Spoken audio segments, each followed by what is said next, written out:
जय श्री गणेश। मेरे प्यारे भक्तों, हिंदू धर्म में गणेश जी को सर्वप्रथम देव माना जाता है, अर्थात गणेश जी को सर्वश्रेष्ठ स्थान दिया गया है। किसी भी शुभ कार्य को करने से पूर्व गणेश जी की पूजा की जाती है। स्वयं देवता भी अपने कार्यों को बिना किसी विघ्न के पूरा करने के लिए गणेश जी की पूजा अर्चना सबसे पहले करते हैं। एक मान्यता के अनुसार किसी भी कार्य को करने से पूर्व यदि गणेश जी की पूजा न की जाए तो वह कार्य पूर्ण नहीं हो सकता। गणेश जी की पूजा न केवल आने वाली अड़चनों को हटाती है बल्कि आपकी हर मनोकामना को भी पूरी करती है। भक्तों, यदि यह वीडियो आपको अच्छा लगे तो लाइक करें और ऐसे ही नए धार्मिक वीडियो और देखने के लिए हमारे YouTube चैनल को सब्सक्राइब करें व कमेंट में गणपति बप्पा मोरया लिख दें। आइए भक्तों, आपको बताने जा रहे हैं आप गणेश जी की पूजा व अर्चना के द्वारा कैसे गणेश जी को प्रसन्न कर सकते हैं और अपनी मनोकामना की पूर्ति कर सकते हैं। गणेश जी को प्रसन्न करने के लिए सर्वसुगम उपाय यह है कि उनको दूर्वा अर्पित करें। दूर्वा गणेश जी को अत्यधिक प्रिय है। गणेश जी को इसलिए भी प्रिय है क्योंकि दूर्वा में अमृत का वास होता है। मान्यता है कि जो व्यक्ति गणेश जी की पूजा दूर्वांकुर से करता है वो कुबेर के समान हो जाता है। गणेश जी को 21 दूर्वा चढ़ाया जाता है। गणपति अर्थात गजानन को लड्डू खाना बहुत पसंद है। यदि आपके मन में कोई भी इच्छा है तो आप गणेश मंदिर में जाकर गणेश जी को लड्डुओं का भोग लगा सकते हैं।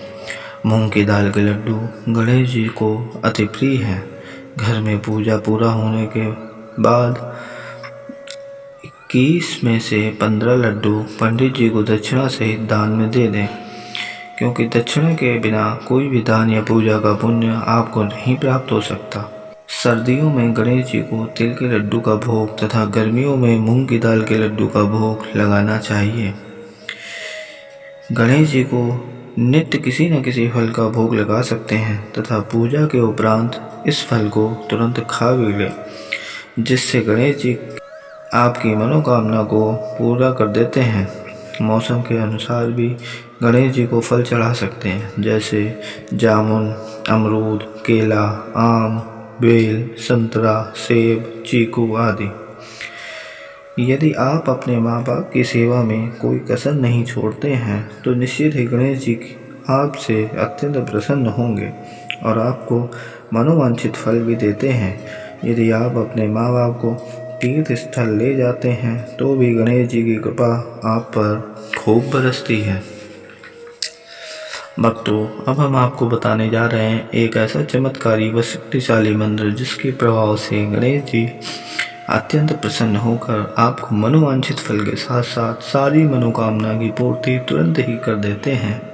इनकी भक्ति करने वाले साधक को कतई विलंब नहीं करना पड़ता। आइए भक्तों, इस मंत्र को 108 बार जाप करें और गणेश जी की भक्ति के साथ साथ मनोवांछित फल की प्राप्ति करें। ओम एकदंताय विद्महे वक्रतुंडाय धीमहि तन्नो दन्ती प्रचोदयात्। ओम एकदंताय विद्महे वक्रतुंडाय धीमहि तन्नो दन्ती प्रचोदयात्। ओम एकदंताय विद्महे वक्रतुंडाय धीमहि तन्नो दन्ती प्रचोदयात्। ओम एकदंताय विद्महे वक्रतुंडाय धीमहि तन्नो दन्ती प्रचोदयात्। ओम एकदंताय विद्महे वक्रतुंडाय धीमहि तन्नो दन्ती प्रचोदयात्।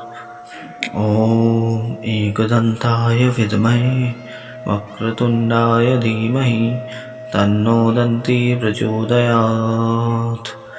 ओम एकदंताय विद्महे वक्रतुंडाय धीमहि तन्नो दन्ती प्रचोदयात्। ओम एकदंताय विद्महे वक्रतुंडाय धीमहि तन्नो दन्ती प्रचोदयात्। ओम एकदंताय एकदन्ताय विद्महे वक्रतुण्डाय धीमहि तन्नो दन्ती प्रचोदयात्। ॐ एकदन्ताय विद्महे वक्रतुण्डाय धीमहि तन्नो दन्ती प्रचोदयात्। ॐ एकदन्ताय विद्महे वक्रतुण्डाय धीमहि तन्नो दन्ती प्रचोदयात्। ॐ एकदन्ताय विद्महे वक्रतुण्डाय धीमहि तन्नो दन्ती प्रचोदयात्। ॐ एकदन्ताय विद्महे वक्रतुण्डाय धीमहि तन्नो दन्ती प्रचोदयात्। ॐ एकदन्ताय विद्महे वक्रतुण्डाय धीमहि तन्नो दन्ती प्रचोदयात्। ॐ एकदन्ताय विद्महे वक्रतुण्डाय धीमहि तन्नो दन्ती प्रचोदयात्। ॐ एकदन्ताय विद्महे वक्रतुण्डाय धीमहि तन्नो दन्ती प्रचोदयात्। ॐ एकदन्ताय विद्महे वक्रतुण्डाय धीमहि तन्नो दन्ती प्रचोदयात्। ॐ एकदन्ताय विद्महे वक्रतुण्डाय धीमहि तन्नो दन्ती प्रचोदयात्। ॐ एकदन्ताय विद्महे वक्रतुण्डाय धीमहि तन्नो दन्ती प्रचोदयात्। ॐ एकदन्ताय विद्महे वक्रतुण्डाय धीमहि तन्नो दन्ती प्रचोदयात्। ॐ एकदन्ताय विद्महे वक्रतुण्डाय धीमहि तन्नो दन्ती प्रचोदयात्। ॐ एकदन्ताय विद्महे वक्रतुण्डाय धीमहि तन्नो दन्ती प्रचोदयात्। ॐ एकदन्ताय विद्महे वक्रतुण्डाय धीमहि तन्नो दन्ती प्रचोदयात्। ॐ एकदन्ताय विद्महे वक्रतुण्डाय धीमहि तन्नो दन्ती प्रचोदयात्। ॐ एकदन्ताय विद्महे वक्रतुण्डाय धीमहि तन्नो दन्ती प्रचोदयात्। ॐ एकदन्ताय विद्महे वक्रतुण्डाय धीमहि तन्नो दन्ती प्रचोदयात्। ॐ एकदन्ताय विद्महे वक्रतुण्डाय धीमहि तन्नो दन्ती प्रचोदयात्। ॐ एकदन्ताय विद्महे वक्रतुण्डाय धीमहि तन्नो दन्ती प्रचोदयात्। ॐ एकदन्ताय विद्महे वक्रतुण्डाय धीमहि तन्नो दन्ती प्रचोदयात्। ॐ एकदन्ताय विद्महे वक्रतुण्डाय धीमहि तन्नो दन्ती प्रचोदयात्। ॐ एकदन्ताय विद्महे वक्रतुण्डाय धीमहि तन्नो दन्ती प्रचोदयात्। ॐ एकदन्ताय विद्महे वक्रतुण्डाय धीमहि तन्नो दन्ती प्रचोदयात्। ॐ एकदन्ताय विद्महे वक्रतुण्डाय धीमहि तन्नो दन्ती प्रचोदयात्। ॐ एकदन्ताय विद्महे वक्रतुण्डाय धीमहि तन्नो दन्ती प्रचोदयात्। ॐ एकदन्ताय विद्महे वक्रतुण्डाय धीमहि तन्नो दन्ती प्रचोदयात्। ॐ एकदन्ताय विद्महे वक्रतुण्डाय धीमहि तन्नो दन्ती प्रचोदयात्। ॐ एकदन्ताय विद्महे वक्रतुण्डाय धीमहि तन्नो दन्ती प्रचोदयात्। ॐ एकदन्ताय विद्महे वक्रतुण्डाय धीमहि तन्नो दन्ती प्रचोदयात्। ॐ एकदन्ताय विद्महे वक्रतुण्डाय धीमहि तन्नो दन्ती प्रचोदयात्। ॐ एकदन्ताय विद्महे वक्रतुण्डाय धीमहि तन्नो दन्ती प्रचोदयात्। ॐ एकदन्ताय विद्महे वक्रतुण्डाय धीमहि तन्नो दन्ती प्रचोदयात्। ॐ एकदन्ताय विद्महे वक्रतुण्डाय धीमहि तन्नो दन्ती प्रचोदयात्। ॐ एकदन्ताय विद्महे वक्रतुण्डाय धीमहि तन्नो दन्ती प्रचोदयात्। ॐ एकदन्ताय विद्महे वक्रतुण्डाय धीमहि तन्नो दन्ती प्रचोदयात्। ॐ एकदन्ताय विद्महे वक्रतुण्डाय धीमहि तन्नो दन्ती प्रचोदयात्। ॐ एकदन्ताय विद्महे वक्रतुण्डाय धीमहि तन्नो दन्ती प्रचोदयात्। ॐ एकदन्ताय विद्महे वक्रतुण्डाय धीमहि तन्नो दन्ती प्रचोदयात्। ॐ एकदन्ताय विद्महे वक्रतुण्डाय धीमहि तन्नो दन्ती प्रचोदयात्। ॐ एकदन्ताय विद्महे वक्रतुण्डाय धीमहि तन्नो दन्ती प्रचोदयात्। ॐ एकदन्ताय विद्महे वक्रतुण्डाय धीमहि तन्नो दन्ती प्रचोदयात्। ॐ एकदन्ताय विद्महे वक्रतुण्डाय धीमहि तन्नो दन्ती प्रचोदयात्। ॐ एकदन्ताय विद्महे वक्रतुण्डाय धीमहि तन्नो दन्ती प्रचोदयात्। ॐ एकदन्ताय विद्महे वक्रतुण्डाय धीमहि तन्नो दन्ती प्रचोदयात्।